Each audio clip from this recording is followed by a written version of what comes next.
Hey, this is Tracy Lewis with Stuff and Things with a Paper Pumpkin alternative video part 2 for the January Kisses and Hugs kit. I am going to just do a quick walkthrough after I demo one technique. I am going to walk through all of the cards that I made out of the kit that I already released the alternatives video for, and I thought you all might like to see what my final set of cards look like. And I want to demo right now my technique for gluing down detailed dies. I'm going to put the Happy Valentine's Day on this heart. I use the Mono Glue Tombow adhesive, and I do it, I don't know if it's a unique technique, but I do it using as little glue as possible. And I am going to show you how I would make sure I get these words centered on the heart. I'm going to put them on the heart at an angle. So my technique is to start with Valentine's. I place that one in the middle, and then I place one of the two others, and then whatever placement the spacing is, I then have to match it above. So it will look something like that. I use the mono glue. I see that we have some dried glue. I clean it off. I test to make sure a little bit is coming out. So you can see there is this little, oop, I'm off the thing. This little tiny dot of glue that I can control. I can make it bigger or let it go and make it suck back in. I keep it as small as possible. It is morning, so we're in natural sunlight. I'm sorry for that. And I do little dots. Hopefully you can see all these little dots. I'm going to go ahead and zoom in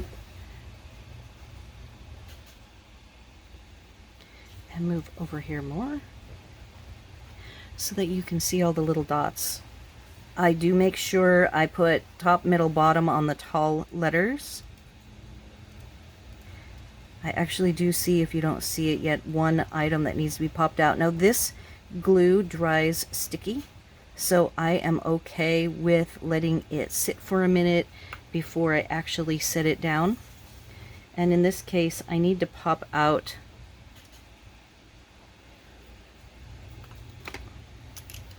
the E. So I am avoiding the dots, and it popped out really easily, and it is gone.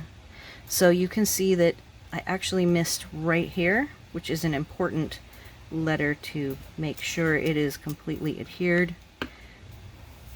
So with all those little dots, I pick it up carefully,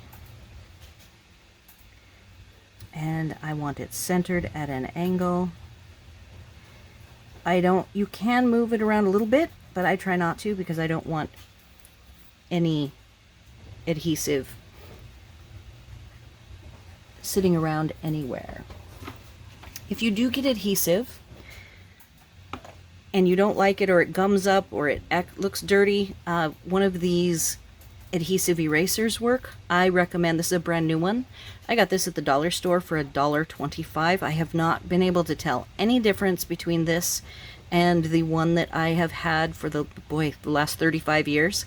And when the edges get all gummed up and too dirty, you can trim them off.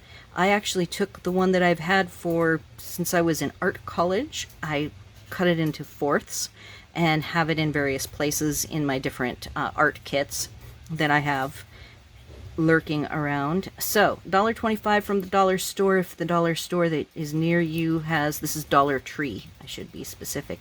If your Dollar Tree has a craft section, it just might have one of these. But you can get these from the big box craft stores as well. I'm sure they are not $1.25 though. So here's my dot placement for the word day.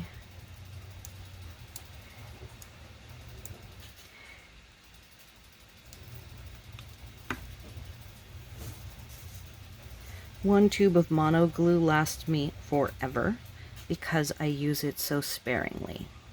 I mean, I use it a lot, but I don't use very much at a time. All right, so there is the placement of day. I seem with this particular set of words to do the word day before happy. It'll be interesting to see how this filmed, because normally I don't film with this much direct sunlight. It's very bright.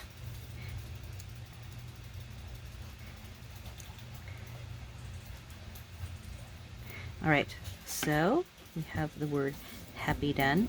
And if you need to, I always use an extra piece of paper in case I get any glue. I can just eliminate the paper.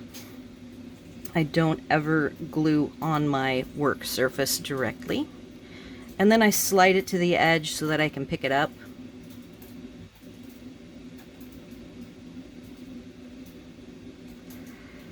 And I do have to deal with the letters of the word happy possibly touching the Valentine.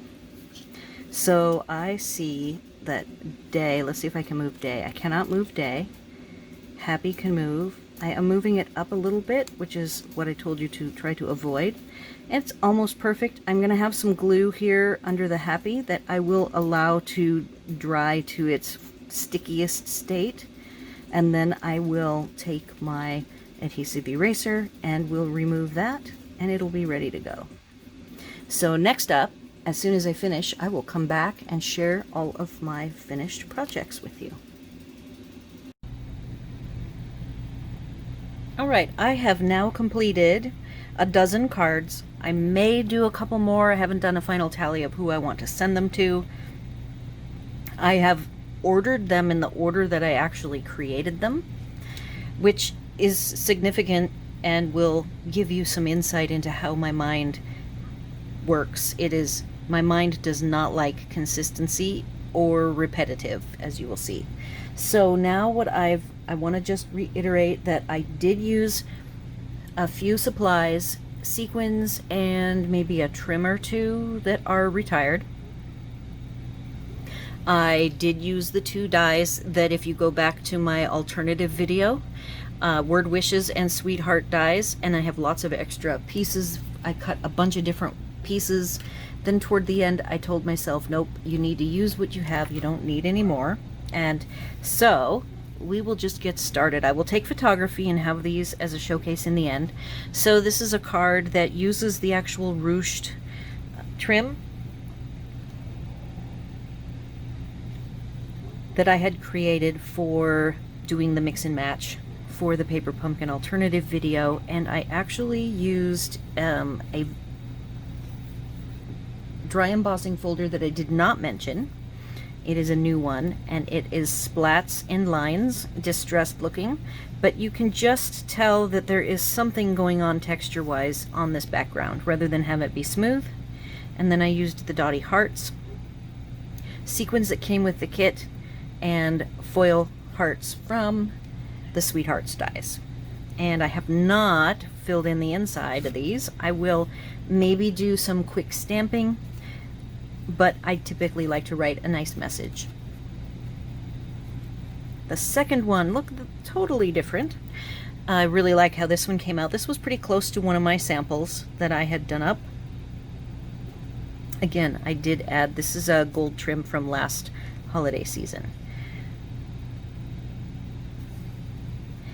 This one I really like. As you can tell, the first 3 are nothing like each other. I went ahead and colored the smoky slate. Let's figure out if this is smoky slate or gray granite. Oh, it doesn't tell me. But this does match the cardstock, the shimmer ribbon that I talked about, and I added soft So Saffron color to make it more crumb cake, so it's like a shimmery crumb cake looking. And double hearts with some gold, added the word friend and pink hearts, and this base Actually, the entire base was left over in my stash for Flirty Flamingo, so it must have been from like a card kit or something. This one is also one that is from one of the alternatives pretty close to it. This trim is not retired. I did add it, and I will have it on the supplies list. I used the Dottie Hearts. I showed you how to easily get the white to show. Though it is a white core, notice I used the cream. This tag is also from the Sweethearts dies. Sweethearts dies and Sweethearts dies, and this one is really simple. It's probably the simplest one. I actually just applied all of the pieces directly to my base. This one, I did some coloring. I broke out the Flirty Flamingo blends. I did some really easy, quick blending with actually leaving a little bit of the core showing through. I did not color it in. I wanted it to look really casual. Then I sponged all the way around and the edges. This is the shimmer trim. It does match the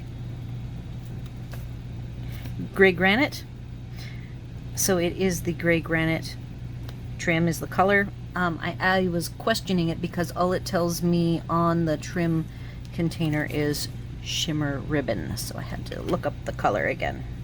And Dottie Hearts. This is the little mini envelope and one of the mini hearts from the Sweetheart dies. Okay, so again, none of these you'll find, I don't know if there'll be any repetition, we'll see.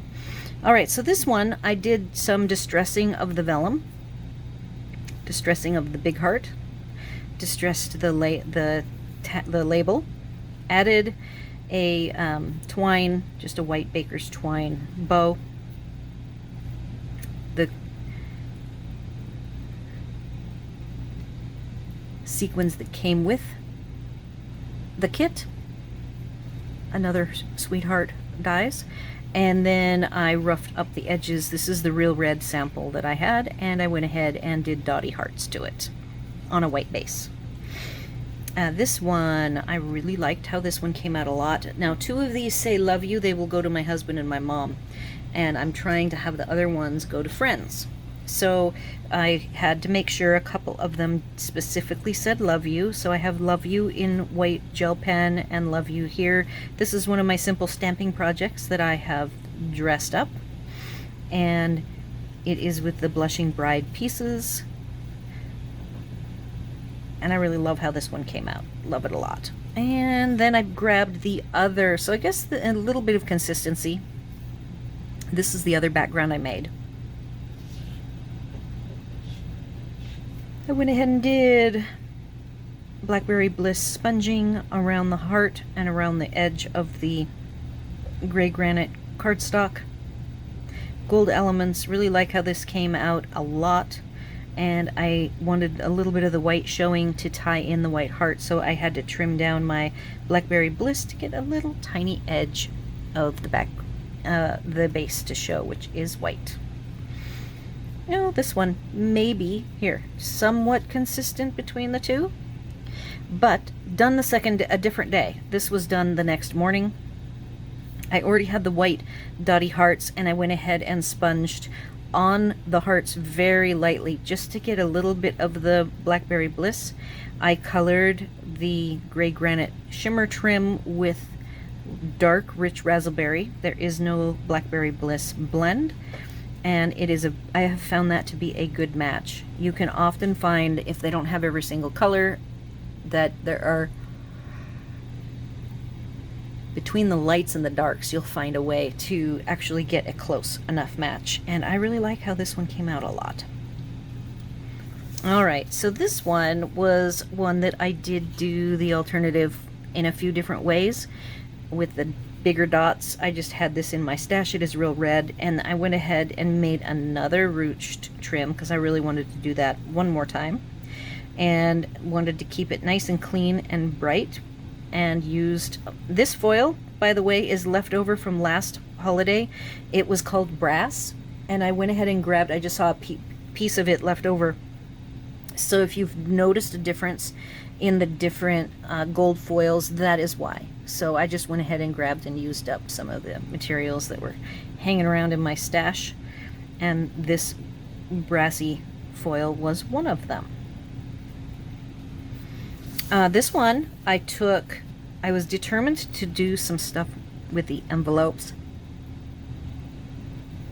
of which I cut apart 2 of them, and this arc and this arc are because both of them are from the inside front flap. Here, I will show you because I have an envelope sitting right here. So this particular envelope, there's the arc. This is actually another one cut, but I didn't end up using it, so that's what the inside, and I cut off the sides of the fold of the flaps that's glued down, and these are the pieces that I put top and bottom, and I made my cut right here behind where this large dotted heart that I tilted and trimmed off the side to make it match. And here is a couple of very tiny shimmer dots from maybe last year. I thought I better use some of these up, and it goes really well and doesn't overpower. I didn't want it to be any stronger than the foil, and I really like this one. Oh, and now you're gonna see I'm changing gears again. So this one was done, these last 3, actually including from this one, the last 4 I just finished today.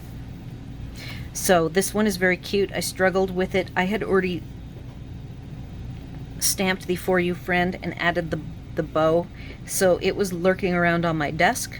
I also already had this flirty flamingo heart edged, and notice the tail and the head of the arrow are going through the heart.